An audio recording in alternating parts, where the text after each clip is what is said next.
Well, good evening and welcome to Tucker Carlson tonight. Journalists weren't able to keep Trump out of the White House, but now they'd like to keep some of his representatives out of the press. In a recent podcast, NYU journalism professor Jay Rosen said that reporters ought to stop interviewing Kellyanne Conway on the grounds that she lies too much and actively lowers political understanding for viewers. John Halterwanger, who's senior politics writer for Elite Daily, defended the idea of banning Conway, writing this on Twitter: "I agree 100%. Until they stop lying, shun them." He joins us now. John, thanks a lot for coming on. For having me, Tucker. So I feel for you in some sense. I interview people I disagree with all the time. I'm doing it right now.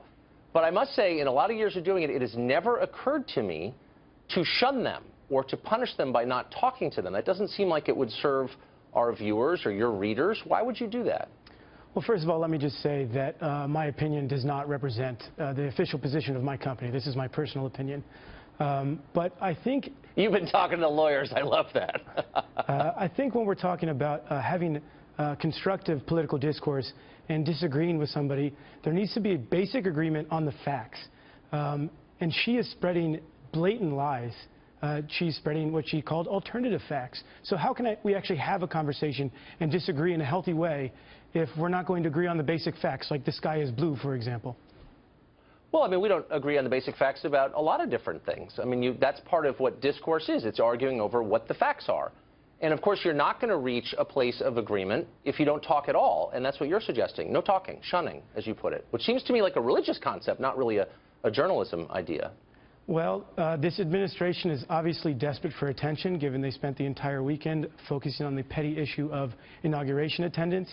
And I think they dominate headlines by continuing this charade of spreading alternative facts.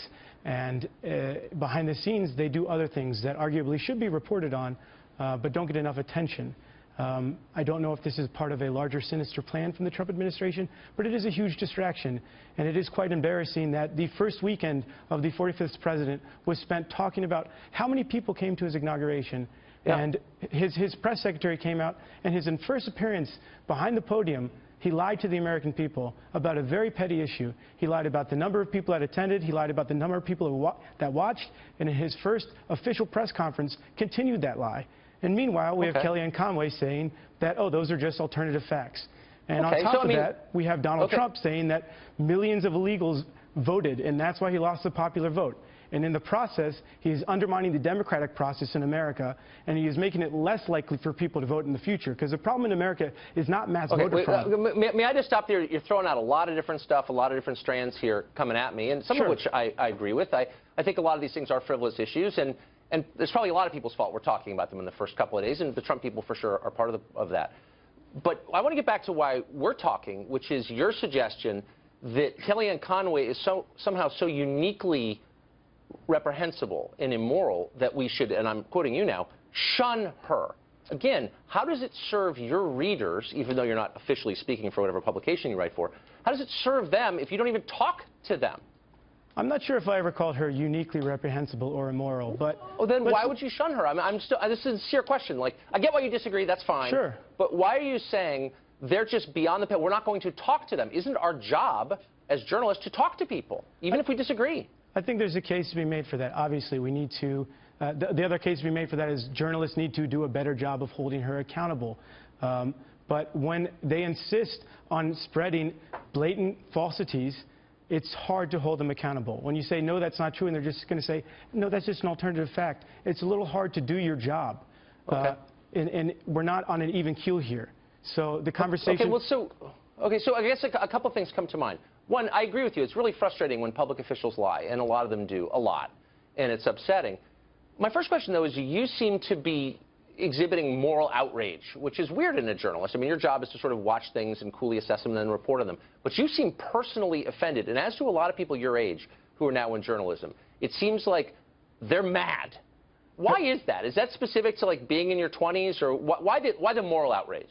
Donald Trump did say he's at war with the media. Are you not a bit offended that he's at war with your profession? Well, I'm offended with some things that Trump says, for sure. But I'm not, I guess I don't see it as a religious contest between the virtuous, me, and the sinful, them, and therefore I need to shun them. And you seem to see it that way. And in your defense, a lot of people your age seem to see that the world that way too. Why is that? Why the moral outrage? Why the screechy moralizing? Well, I think that we're starting to enter a post-fact world, and I think that's a very dangerous world to be entering.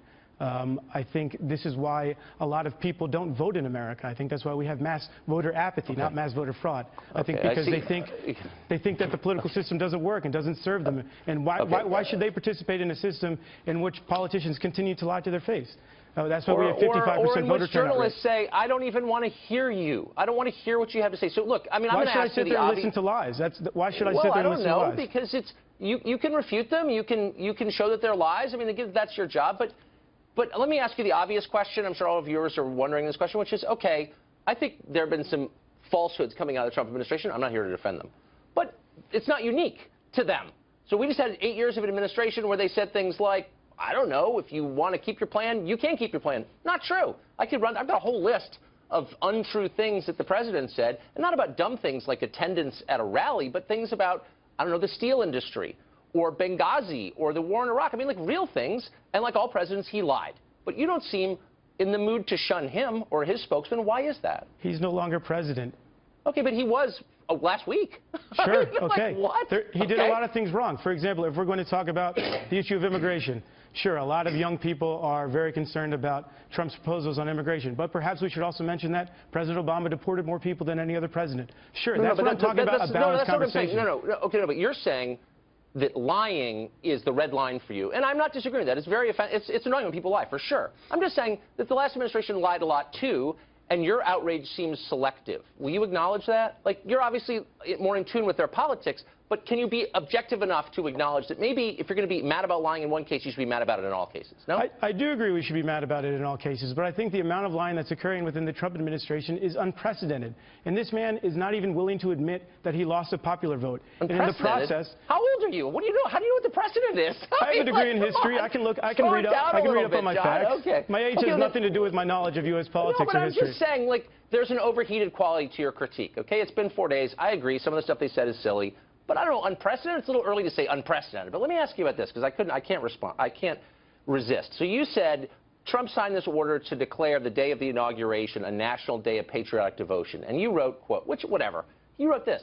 It's actually kinda, K-I-N-D-A, scary, clash, has parallels to Nazi Germany and North Korea. I mean, do you really think that's the same as what happened in Nazi Germany or what is currently happening in North Korea? That seems more partisan than anything Kellyanne Conway has ever said. Okay, well... I mean, like, explain that. What does that mean? You made the claim. What did you mean by that? In a lot of North Korean propaganda and in the rhetoric of the last three leaders, patriotic devotion is a phrase that is routinely used in a sense that you will be punished if you do not... Yes, it is. Do you read Korean? Do I read Korean? No, I don't read Korean. Oh, okay. But you think that phrase is used routinely in North Korean propaganda? Yes. Okay. There's a Guardian article that came out today about it, if you'd like to Google it. Okay. So they use the same phrase, so it's the same as North Korea? Excuse me? They use the same phrase, so it's the same as North Korea? I mean, do you have evidence? Not the same as North Korea, but there are parallels, there are clear parallels. Okay. In the nationalistic rhetoric of the Trump administration, and well, it's no coincidence that the North Korean regime and a North Korean state paper, they endorsed Donald Trump. Oh, I'm beginning to see how it all ties together. Okay. They use the same word, of course, one in English, one in Korean, but somehow they're one and the same. All right. I'm not going to shun you, though I disagree with you, John. Thanks a lot for coming on. Thanks for having me.